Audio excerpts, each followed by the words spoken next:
December numbers are in. Real estate market, more of the same. Let's find out.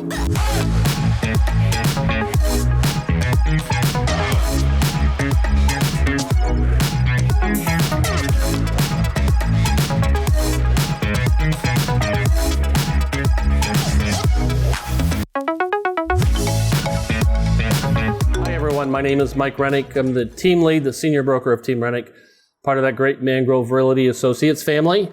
Let's take a look at the numbers.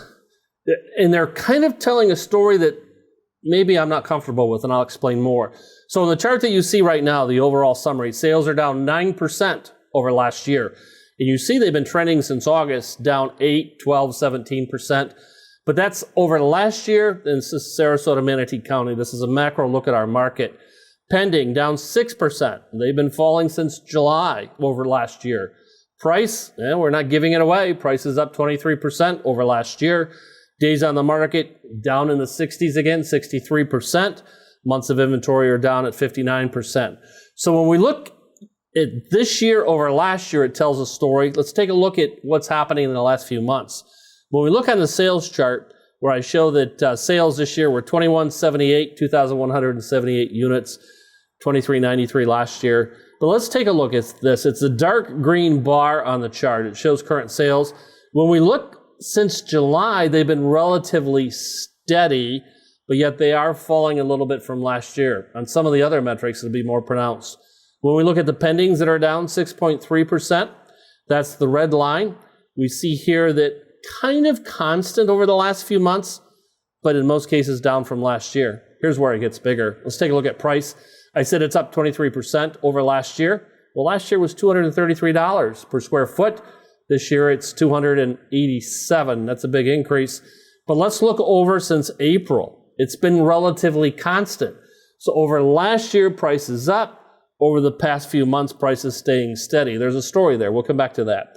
Days on the market, 22 days this month, 60 days last year. But again, when we look over from June on, it's been consistent.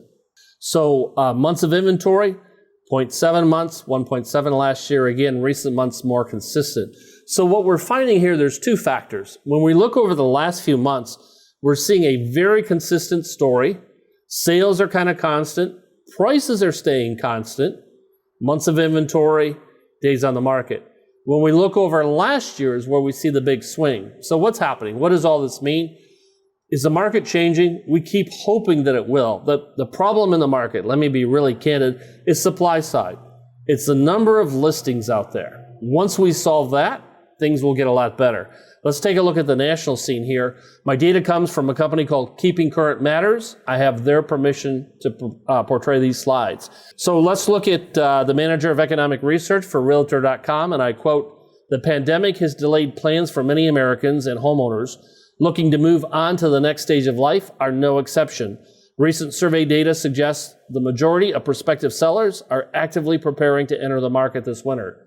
If that's true, that's going to help balance things out.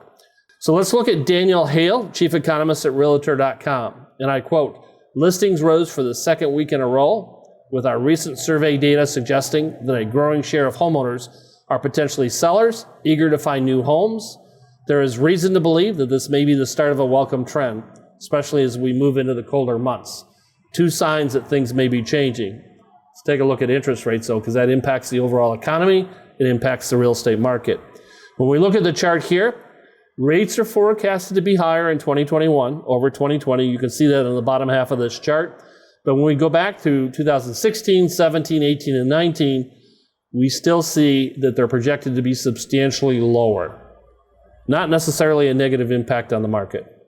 When we take a look at this chart, mortgage rate projections, we look at Freddie Mac, Fannie Mae, MBA, NAR, and the average. We look at, for next year, Q1, Q2, Q3, and Q4, it's ranging from a low of 3.3 up to a high of 3.7. Still, over past history, relatively cheap money.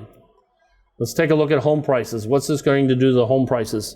When we look on the chart, Fannie Mae, Freddie Mac, MBA, HPES, Zelman, and NAR, all of them are forecasting price increases in 2022. The high is 7.4% from Fannie Mae to the low from NAR, National Association of Realtors, of 2.8. The average on this chart is 5.1. Here's the point. They're all forecasting increases. There's nothing in the long-term data that the experts are suggesting there will be a retrenchment. None of the 2008 through 2012 phenomenon occur in the next few years. This is just the beginning. There's much more work that needs to be done in order for your broker to be doing a good job representing you as a buyer or a seller.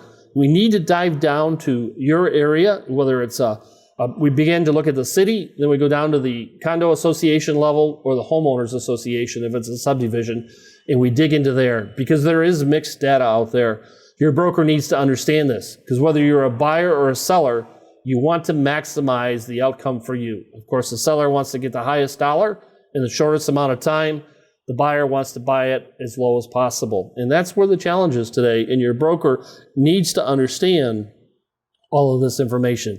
I can perform an analysis for you. I'm happy to do so at no obligation. Just give me a call. My direct cell, which I want all my clients to have, is 941-400-8735. Thanks for watching.